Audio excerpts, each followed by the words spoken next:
So hi, When the Guys Podcast. I'm Shane. I'm Glory. New series we're trying out here. Yep.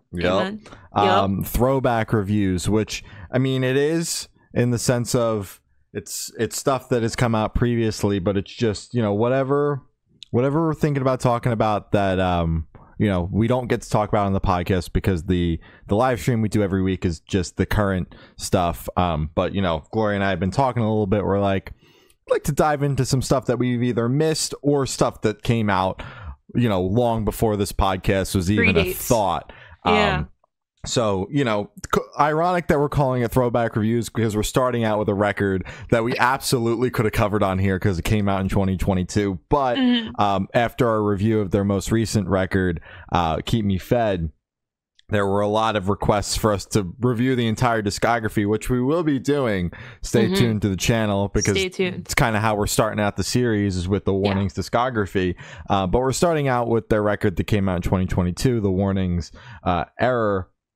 And then we'll just be going back, working our way back. Yeah, to the, you know, going through the other two albums that we have to talk about, and then we'll be moving on to something else. So if you've got suggestions for an artists or albums, shoot them down in the comments. We're open to covering just about anything as long as we didn't cover it already on the podcast. Yeah. Although if it was like 2020, we might consider revisiting it because we're probably like, that was great, and then moving on. Yeah, it was probably like a 10-second review with heavy quotation marks on that. Yeah, we thought we were reviewing it, that's for damn sure.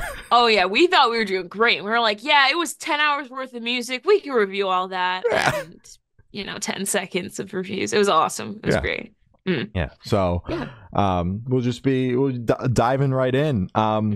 Now, you know, our introduction to the Warning was Keep Me Fed. That's how we found out about them. That is how you know, we started listening to them. We had them on the podcast. Check out that interview. So, you know, what I saw the Warning as was obviously a rock band, but one that teeters on the harder side of rock. You know, that record, you know, is a little bit more of the hard rock elements, has a couple of breakdowns. That's why I love Automatic Sun. It ends with a breakdown. Like, you know, that's where I thought the band sat. So starting out this record, not even close. Not even close. No, it's the comparison. Looking at both the records, it feels like there was more than 2 years in between them. Like, this feels like it could have been their debut, where it's like they're kind of figuring out where they wanted to go. It's just such a big jump to me, at least, just production wise, just evolution overall for the band, which is great because I mean 2 years, well, technically it was like a year, right? Yeah, because the single started releasing. Yeah, the single started rolling out 2023-ish. Yeah, exactly. So about like a year from Error releasing to Keep Me Fed coming out.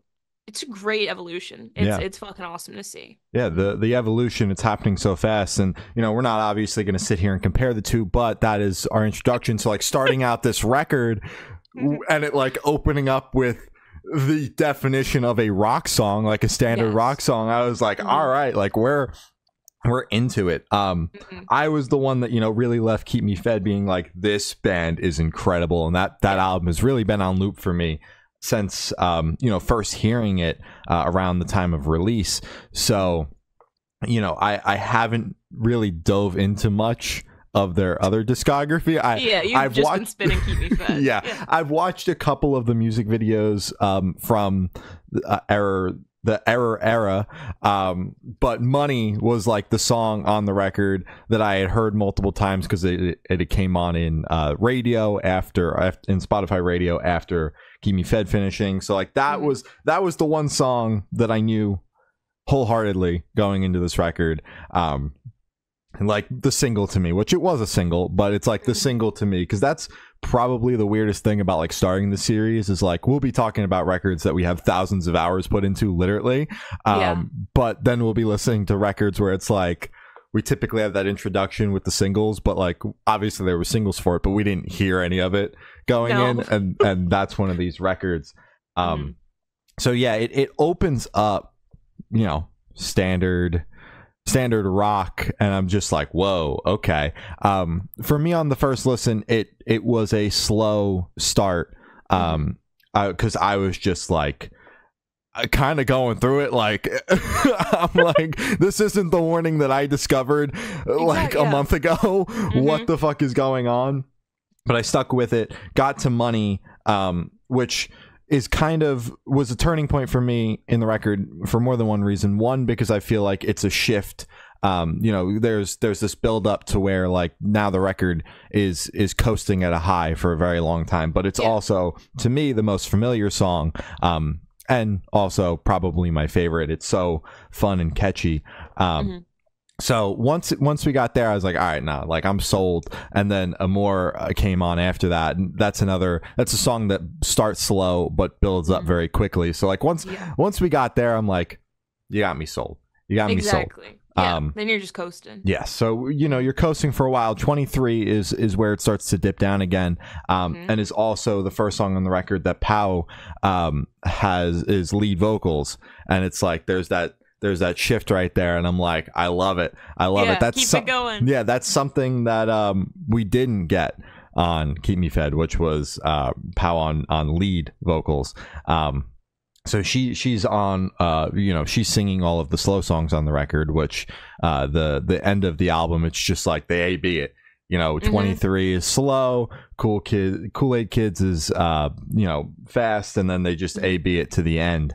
But yeah, overall, that was my first listen, and then I was like, all right, gotta spin it again, because my opinion on this can't be, unless that's what it ultimately winds up being, my opinion on this can't be, it was slow and also a rock record, and I'm confused by that, even though that's what the band like started out as. So gave it several more listens before we sat down to do this, and I came away enjoying the entire thing.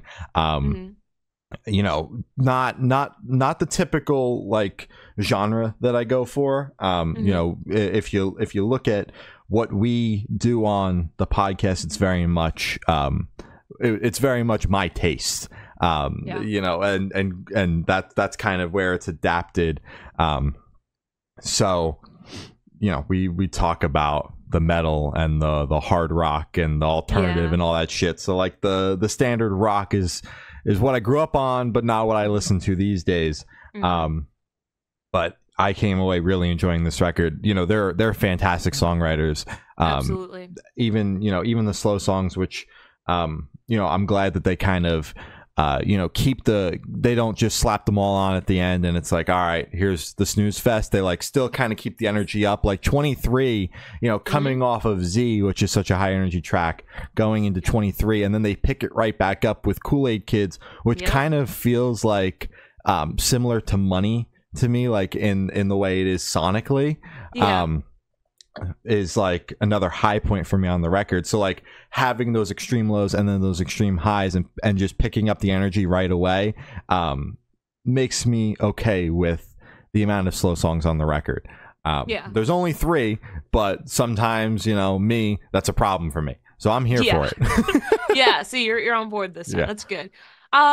Start to finish, I thought this was a pretty good record. Off of first, I'd say like 2 listens, I've listened to it at least 8 times today. I don't know, because just prepping for this, making sure like I have a solid opinion, and that's more times than I've listened to majority of the albums we cover on the podcast playlist. So I'm fucking invested. I'm in for this one. Start to finish, first 2 listens, I was kind of on the fence about it, because again, as you already mentioned, it is sonically not the same as Keep Me Fed, which is what I was kind of hoping / expecting with this record. So hearing kind of the traditional rock, something, as you said, we don't cover often, if at all, because I think neither of us are pretty big fans of classic rock. It's good. I can respect it. I could hear a good classic rock song and say, that's a good classic rock song, but it's not something I personally turn on. I'm more into metalcore, rap, hyper pop metal, whatever the fuck Wind Waker wants to call themselves. That's what I like right now. So that's another one of the main reasons why I took 8 listens on this, because I was like, I need to get myself and my head out of that box of I only like this type of music and this type of metal and this type of rock. So because it's not that exactly, I don't like this. Hmm. So after separating myself from that, I can definitely say 100% that this is a great album. I think it opens up, as you said, a little slow, but I do think closer to Choke. I think Choke is the first, I mean, technically the second song, but the first song where it's like super fucking upbeat. You kind of get an idea of what to expect with the record. I think that is, I would have put Choke as the fucking opener. That's just me, but that's because it's my second favorite. Um, I think into Animosity and Money, it's just a great fucking flow. Amore is incredible. Evolve is good. Error is great. I fucking love Error. Z is my personal favorite. I do Hmm. believe that is the best song on the record. I fucking love it. The energy is incredible. The fucking bass lines are insane. It's just such a fun song, and I fucking love it. And then it was also, I believe it's the closing track, Martirio. I'm fucking, my fucking Mexican card is being taken away right now, I believe. But I love that track as well. I think it's fucking beautiful. Um, I love the instruments on it. I love the vocals on it. And overall, I think this album is fucking solid as shit. Yeah, Yeah. Hmm. wholeheartedly agree. Yeah, some of my other favorites are Evolve, Error, Z. I like that run, but I also like 23 and Kool Aid Kids. Hmm. So yeah, overall, the record front to back is incredible. Oh yeah. I understand, continuing to understand the hype with the band, because like we're kind of, slowly but surely figuring out everything with the band and getting super into them, and Yeah. diving into the lore and all that shit. Hmm. So, already understood it, but understand it even more. Understand why people are like, play the old stuff, even though, again, this is only 2 years old. Yeah. So, album fucking rocks. Stoked Hmm. to continue diving further into the rabbit hole, going backwards into the discography, which is For not sure. something we normally do. Hmm. And as I said at the beginning, stay tuned, because we will be diving into the rest of their records Hmm. over the next couple of weeks. But yeah, overall, I enjoyed the album. I thought it was solid. It seems like Damn you right. did as well, so that's good. Oh, for sure. Yeah. Yeah. Oh yeah. Fucking incredible record. Yeah. Well, that's our review of Error by The Warning.